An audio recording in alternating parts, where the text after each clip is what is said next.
अस्सलामुअलैकुम, कैसे हैं आप सब लोग? ठीक है, खैरियत से हैं? Welcome back to my channel Saima's Daily Kitchen. Beef भुना गोश्त तैयार किया है। बीफ तला गोश्त भी आप इसको कह सकते हैं। बहुत ज़्यादा मज़ेदार बनता है, क्विक बनता है, डिलीशियस बनता है।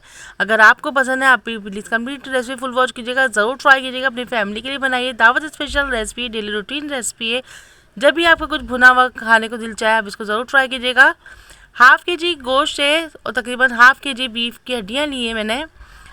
हाफ कप ऑयल लेंगे, उसमें गोश्त को अच्छी तरीके से वॉश करने के बाद इसमें ऐड कर देंगे 1 टीस्पून नमक ऐड किया है, 1 टीस्पून कुटी लाल मिर्च ऐड करेंगे, 1 टीस्पून पिसी लाल मिर्च ऐड करेंगे, 1/4 टीस्पून हल्दी ऐड करेंगे, हाफ टीस्पून पिसी काली मिर्च ऐड करेंगे, हाफ टीस्पून पिसा गरम मसाला ऐड करेंगे, 1 टेबल स्पून लहसुन पेस्ट है, 1 टेबल स्पून अदरक है, उसको कूट के हमने ऐड कर दिया।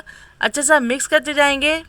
बहुत ही ज़्यादा मज़ेदार डिलीशियस सालन तैयार होगा। तो हम कवर कर देंगे और तकरीबन 1 ग्लास इसके प्याज को मैंने इसमें ऐड किया है। आप चाहें तो ऐड कर दीजिए, नहीं तो ऑप्शनल है। 4 हरी मिर्चें ऐड किए हैं।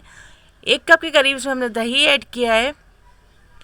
1 टेबल स्पून साबुत गरम मसाला ऐड करेंगे। अच्छा सा हम मिक्स करेंगे। इसको हम मज़ीद हम भूनना शुरू हो जाएंगे। जितना अच्छा भूनेंगे उतनी ज़्यादा मज़ेदार सा भुना हुआ गोश्त तैयार होगा। अच्छे से भूनते जाएंगे, मिक्स करते जाएंगे, मीडियम आंच में पकाते जाएंगे।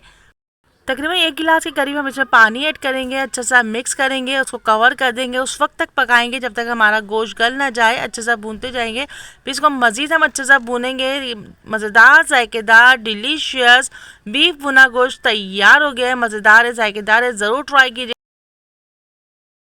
चपाती के साथ सर्व कीजिए, नान के साथ सर्व कीजिए, ताफ्तान के साथ सर्व कीजिए, ज़रूर ट्राई कीजिए। साथ में ग्रीन चटनी रायता सैलेड ऐड कीजिए। इंशाअल्लाह आपको ज़रूर पसंद आएगा। मेरे